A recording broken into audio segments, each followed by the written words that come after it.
I really don't know how to start this review.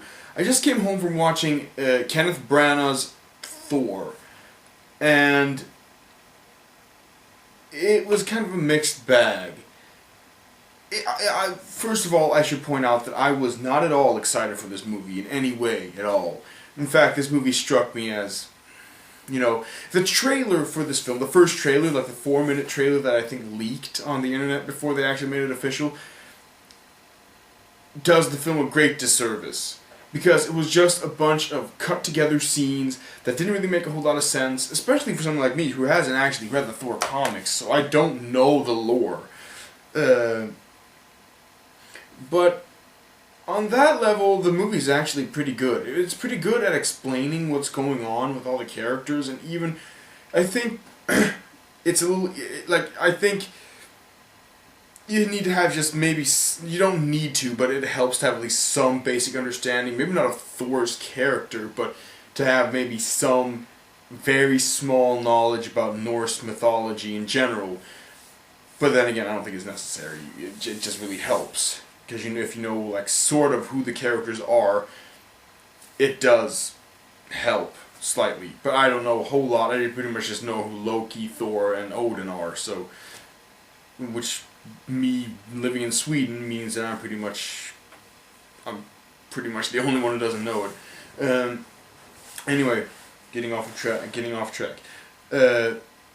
This film, I was a little worried about it, also because of Kenneth Branagh's track record as a director. He's done great stuff, but his stuff is usually Shakespeare or more like dramas. There was talk of him after doing Harry Potter, this Chamber of Secrets, where he played Gilderoy Lockhart.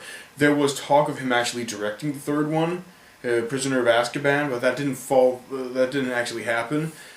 But got me thinking he was going to do that movie, so there must be some credence to him maybe being able to pull something like this off. And directorial-wise, this movie was pretty well put together. There are a couple instances which are really, really weird and annoying, but as an overall picture, and I want to give that impression before going into the details, what I liked and didn't like, this movie was really good. It's very much in line with the other Marvel movies. It has that sort of general, the pacing feels very similar to that of Incredible Hulk and Iron Man. But honestly, I gotta admit, I maybe this will actually just straight up make it so that at least half of you won't listen to me when I just say that of all the Avengers related films so far, both Iron Man movies and Incredible Hulk, I honestly think that maybe Thor was my favorite. Not by much, but if I were, and again, I don't really want to start giving out ratings for all the movies that I'm going to talk about here, because that sort of gets annoying and makes it feel like all you're listening to is the numbers rather than what I'm saying. But if I had to give them all ratings, they would be 3 out of 5s, all of them. The first Iron Man, the second Iron Man, both 3 out of 5s, because even though Iron Man 2 is weaker than Iron Man 1, I actually thought it was almost a more fun flick because of the fact that even though I don't like Tony Stark, at least not in the movies, because he's sort of portrayed as being an asshole, and I've never found assholes to be likable characters, even when they're trying to portray them as such. At least not when they're supposed to be the main character. An asshole can indeed be a fun character, but not when it's the lead character I'm supposed to identify with or root for, because we never root for the asshole in real life. But anyway, those two movies were fun. Incredible Hulk was surprisingly, then really that's where I'm sort of on the fence about if it was my favorite or not. I guess I would like to say that it stands next to the Incredible Hulk in quality. But also, this film really did get me hyped up for the Avengers. I've not been hyped up for that movie at all, but I really believe that this movie could be good now. It's really making me feel I'm starting to turn around on this. This might be cool, because Thor has always struck me as being this very overdramatic character who is I am Thor, son of Odin. His dialogue in the comics, the few Thor-related comics I've read, along with games like Marvel Ultimate Alliance, have always led me to dislike him because of what he is. and his mannerism, the way he handles himself. And again, that always varies upon who is writing and who is like taking care of the character. But they have really streamlined him into a likable guy here, and I think that's where the heart of the movie really is. It's that Thor and Chris Hemsworth's portrayal of him is really, really likable. He's just this really likable guy. And even though I don't really like the way this movie begins, because this movie begins with it being clear what Thor's main issue is going to be. You get to see like this backstory thing. You get to see him as a kid and all this stuff. And basically, already from a kid's, like when he's a kid, you can see that the problem he's going to face with the movie is that he's already talking about how he's going to go beat down the enemy of the movie, which are this other race called the Frost Giants. That he's talking about, he's boasting to his father, Anthony Hopkins, who plays Odin, about how I'm going to go kill them all just like you did. And you can already tell like his dad's not impressed by him saying this, and that his big conflict through the entire movie is going to be the fact that he needs to realize that killing isn't always the answer, at least if you want to be king.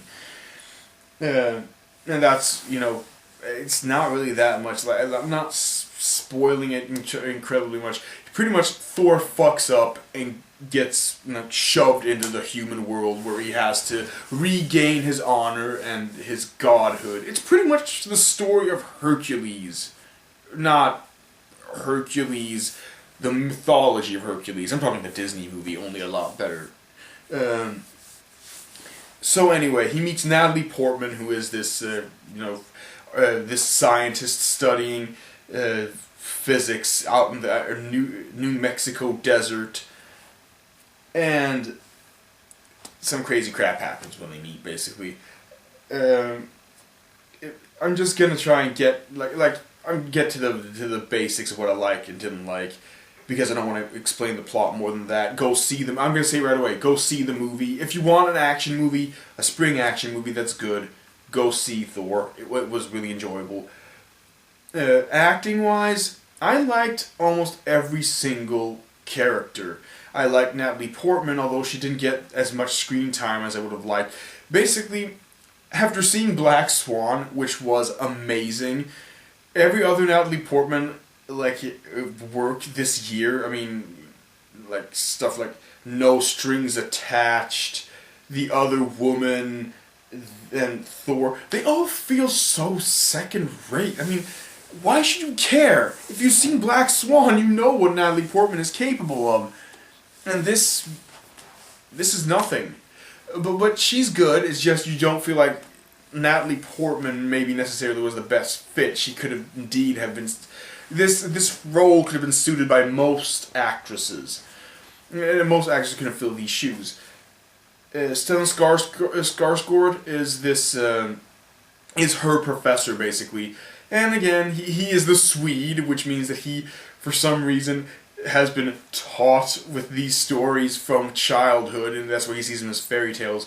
Okay, having lived in Sweden since the age of 4, I can tell you one thing. We do not read Norse mythology as bedtime stories. Just getting that out of the way. But anyway, he's Stellan Skarsgård. He doesn't really act as much as just do that one thing he does, but he does that one thing he does really well, and it works here. The only character I was so bothered with, and again, maybe that's not even the acting as much as just the overall unnecessariness of the character, is Kat Dennings, who I really like in some of the other films I've seen her in. Okay, just one, Nick and Nora's Infinite Playlist.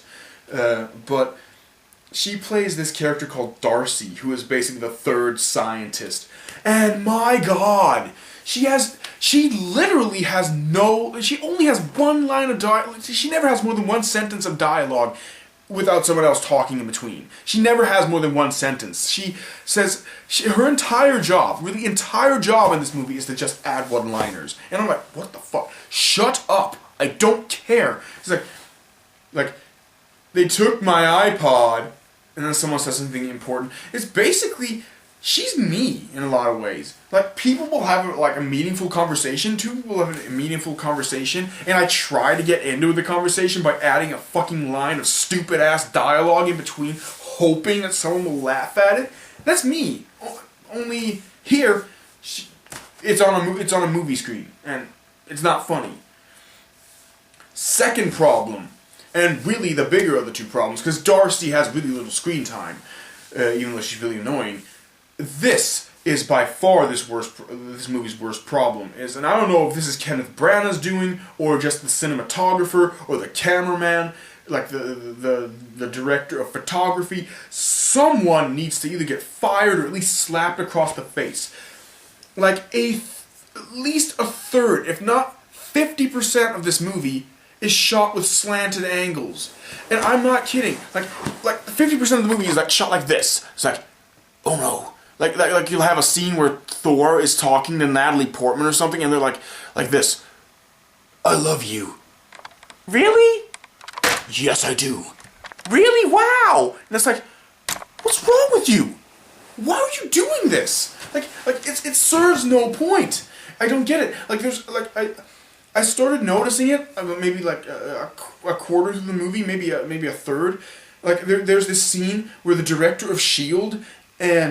and Thor are talking to each other. They're like in this interrogation room, and like both the shots that are taken like from behind. One's from behind Thor, and the other's like they go back and forth through Thor and behind the S.H.I.E.L.D. director, and it's just these slanted angles from both perspectives. I'm like, I don't get it. There are no security cameras. It's not some sort of point of view shot. It's just this really bad camera work, and I don't get why there's so much of it. Like I can handle a couple of scenes like that. I've been noticing that more and more in movies, but usually just because it stands out when it's like an odd scene.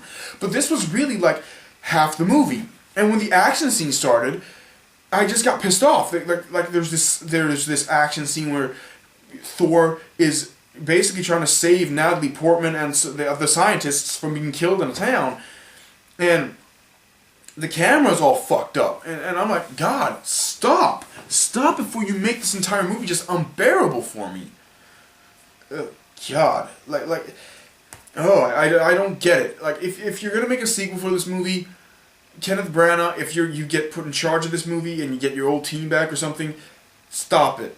Stop it with the angles. You use the wide angle lens a couple of times to different effects. It's okay. There's this one scene where Thor is waking up and he's all groggy, and you use a wide-angle lens for that, and it's really good. It makes the entire thing really... Oh, I almost got a headache. Maybe that was because the movie was in 3D. Maybe it helped it, but... God damn, like, stop it with the fucking angle shots.